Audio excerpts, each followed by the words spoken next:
Hey, relationship rock stars, let's talk compatibility. You've got this person that you're dating romantically or maybe just a friendship, and it's new and you really like them, but you're not sure if you should keep pouring attention into it. And the last thing you want to do is start asking scary questions like, do you want to have kids? Do you ever want to get married? You know what I'm talking about. So we're going to talk about how you can figure out if you're compatible or not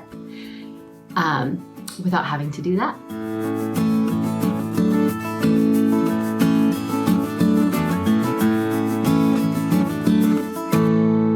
I'm Stacy Rocklein and here to help you with your relationships. Where should you put your relationship energy? How can you navigate conflict in a healthy way and create deep, strong, meaningful connections with people? So let's dive right into this. A little backstory. My husband and I have been married for 26 years, so that's a long time. And we met in college. And we had gone on one date. And on the way home from it, like maybe I'd seen him around and like loosely hung out with him. Perhaps there had been a shared kiss. But on our way home from this date, he asked me if I wanted to be his girlfriend. That was creepy. It was a creepy thing to say. And it made it pretty much the last thing I wanted to do at that point was say yes to that. Because it's too soon. It's too soon to ask a question like that. We don't barely know each other. Here's how you figure it out. This question came in from someone in our Facebook group, Women Committed to Relationships, which is free. And we do trainings in there and inspirations and things like that. So it was basically, she knew the answer to the question, which is that you look at values, but she wanted to know how. And we're going to use values, even though it sounds kind of boring, as a way to figure out if there's compatibility. Now, we all have values, whether we're familiar with them, whether we could name them. We live our lives that way. Why do we use values? And how do they show up? They do two things. They drive how we feel. So when we value something, we kind of see the world through that filter, and that causes us to have judgments about it, and that creates our feelings. You know, if family is really important to us, it's one of our values, then when we see people trashing their own families or someone in our family not caring for each other, we're going to judge it and we're going to have an icky feeling about it. So values affect how we feel. And then also they drive what we do or don't do. Because of our values, we act a certain way. We do certain things. So values are a great way for you to figure out if you guys are meant to be. Ways you can do that. One is to know your own values. And if you've never done a value exercise, feel free to DM me, or you can find me over at Instagram under Seen, Loved, Worthy and send me a message and I'll send you a values list. Okay. So you could Google it too. You take a values list and it'll just have like dozens and dozens of values, and go through and highlight the ones that you think are important to you and start to pick out what your top values are. Such a great exercise. It gives you so much information about yourself, and it kind of gives you a compass, a filter for when you meet people, because we want to be surrounded by people who are in alignment with our values. So number one, figure your own out. And if you don't know how to do that, send me a message and I'll send you a sheet you can use. The next thing is to figure out what their values are. And you can do this without asking, because that's another creepy question, right? Can you please tell me about your values? No, you don't want to do that. They will show them. They will show them. And here are the things you're going to look for. One, look for how they feel. Look for what triggers them, right? One of the things, so I did not say yes to being Noel's girlfriend, but within a few weeks, I wanted to be. I was watching in that time. I'm watching, like, who is this guy? One of the things I noticed is that he didn't really get triggered. He wasn't somebody who got angry very easily or mad very easily. And that was really important to me and someone I wanted to hang out with. So watch this person that you're with. What upsets them? What delights them? What gets them super excited? What gets them angry? You will start to get a feel for what they value as you watch them have reactions, okay?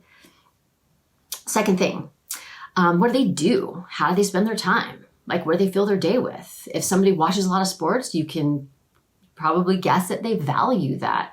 And if that's something that like you are super not into, that's good information. So you want to see what they do with their day, right? So then I've got this guy that I'm starting to get interested in. And what is he doing? In his free time when he's not in school, he's working on his homework. He's working. He was working at Safeway. So this isn't a guy who's there like on some trust fund. This is a hardworking individual, and I liked that. I liked that value. I liked how he was spending his time, and I really liked the fact that he wanted to spend a lot of it with me, and he spent a lot of it with his friends, and those were things that I valued, and so they were super important. And I was watching. I was paying attention. Like freedom, right? Say freedom is really important to somebody. You're going to see them get triggered when someone starts to put rules on them, or you're going to start to see them do things that leave a lot of space in their schedule. Like maybe they don't want to commit to things too often. You'll be able to pick it out as a value, and then you can decide, hey, is that cool with me? The last thing I want you to look for are just little details.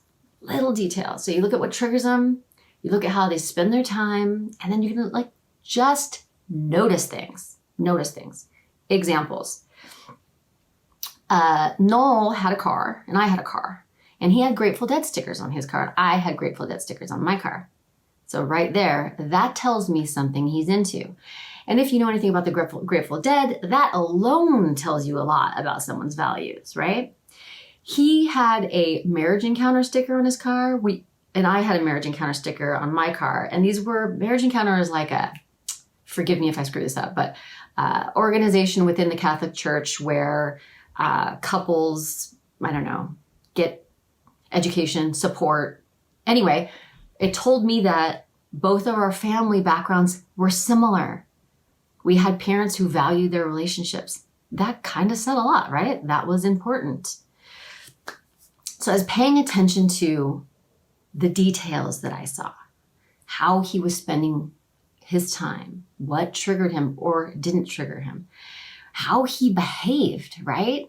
Like, remember that I was 19 or 18 or whatever at the time. Okay, I want to tell you this little part of the story. He would wait for me after class on his skateboard after we would get out of class. Maybe we had it in the same building or something like that. And I would smoke a cigarette afterwards on my way home. And he would walk me all the way to my dorm, even though it was in the opposite direction of his dorm. And if it was too windy, then he would do this thing where he put his shirt up like that. And he'd light my cigarette for me because he was polite and he was courteous and he was watching out for me. And he paid really close attention to me. And he remembered things I said. And so I could see this person's values show up in how they acted. So you have all the information you need. You don't have to ask crazy questions. You don't have to scare people away. You can look at what triggers them, what delights them, what makes them mad, pisses them off, makes them sad. You can look at how they spend their day. What are they doing? And then finally, look at the details. Pay attention to the little behaviors, the little things that you notice in their environment. That will tell you what you need to know. And then the final thing you do is you have your values and you have what you suspect are their values, and you got to figure out, do these line up? If this is the picture that I see, do I want to spend time with somebody who has those values? Is it a good match for me? Because here's the thing, life is very freaking short. So don't waste your time on somebody that, checks some boxes that are someone else's values. You want to spend your time on the person that lines up for you, and you can figure it out this way. So like I said, if you are interested in figuring your own values out, just send me a message and I will shoot you a handout that has a huge list of values, and you can figure out yours so that you can cut through this work a little faster, right? Without being creepy. And if you'd like to join us in our Facebook group, it's free and it's just all about relationships, women committed to relationships. We would love to welcome you. Okay, until next time, I'll see you later. Mwah.